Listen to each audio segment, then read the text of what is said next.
গর্ভের অনাগত শিশুর যেন লিঙ্গ পরিচয় প্রকাশ না হয়। যখনই জানতে পারে যে গর্ভের সন্তান ছেলে হবে না, তখন অন্যদের কথা তো বাদই দিলাম, সেই গর্ভবতী মা নিজেই এটা মেনে নিতে পারেন না। মানুষ কি পরিমাণ প্রত্যাশা করে এবং সেটা প্রত্যাশা ভঙ্গ হলে তখন তিনি সেই আল্লাহ যে দিয়েছেন এটা মেনে নিতে পারেন না।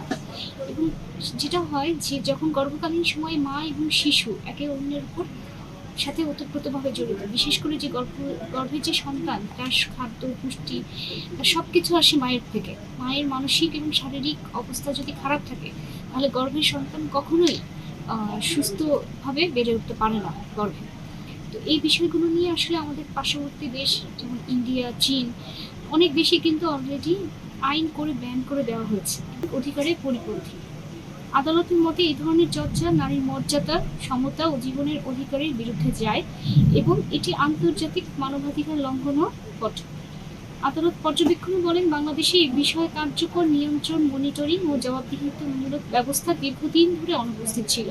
শুধুমাত্র একটা গাইডলাইন প্রণয়ন করলেই দায়িত্ব শেষ হয়ে যায় না, বরং এই গাইডলাইনের বাস্তবায়ন এবং ডিজিটাল নজরদারি ও কার্যকর ব্যবস্থা হচ্ছে কিনা, নিয়ন্ত্রণ হচ্ছে কিনা, ছাড়া এই ধরনের অনৈতিক কার্যক্রম বন্ধ রাখা যায় না। রায়ে উল্লেখ করা হয়, নিবন্ধিত হাসপাতাল, ক্লিনিক, ডায়াগনস্টিক সেন্টার দ্বারা পরিচালিত অনাগত শিশুর ডায়াগনস্টিক রিপোর্ট সংরক্ষণ এবং তদারকির জন্য একটি কেন্দ্রীয় ডাটাবেস থাকা প্রয়োজন।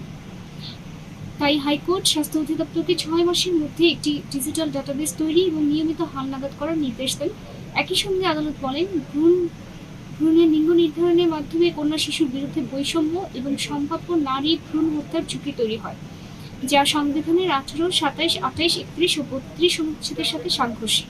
আদালত আরও উল্লেখ করেন, বিভিন্ন দেশে এই ধরনের কার্যক্রম আইন দ্বারা কঠোরভাবে নিয়ন্ত্রিত এবং আদালত চাই এই নির্দেশনাকে কন্টিনিউয়াস ম্যান্ডামাস হিসেবে ঘোষণা করেন, যাতে ভবিষ্যতে নির্দেশনা বাস্তবায়ন আদালত তদারকি করতে পারে। অর্থাৎ আদালত শুধুমাত্র যে তাদের নীতিমালাকে বলেছেন যে এভাবে শুধুমাত্র দায় সারা নীতিমালা করে দিলেই হবে না, এটাকে আসলে ইমপ্লিমেন্টেশন করতে হবে। তাই আদালত এই রিটটাকে কন্টিনিউয়াস ম্যান্ডামাস আকারে রেখেছেন, যেন আদালত তদারকি করতে পারে যে এই কন্যা শিশু বা পুত্র শিশু যাই হোক না কেন, মানে গর্ভের অনাগত শিশুর যেন লিঙ্গ পরিচয় প্রকাশ না হয়, যার ফলে গর্ভবতী নারীরা এবং তার অনাগত সন্তানের যেন স্বাস্থ্য ঝুঁকির মধ্যে না পড়ে। গর্ভের অনাগত শিশুর যেন লিঙ্গ পরিচয় প্রকাশ না হয়, যার ফলে গর্ভবতী নারীরা এবং তার অনাগত সন্তানের যেন স্বাস্থ্য ঝুঁকির মধ্যে না পড়ে।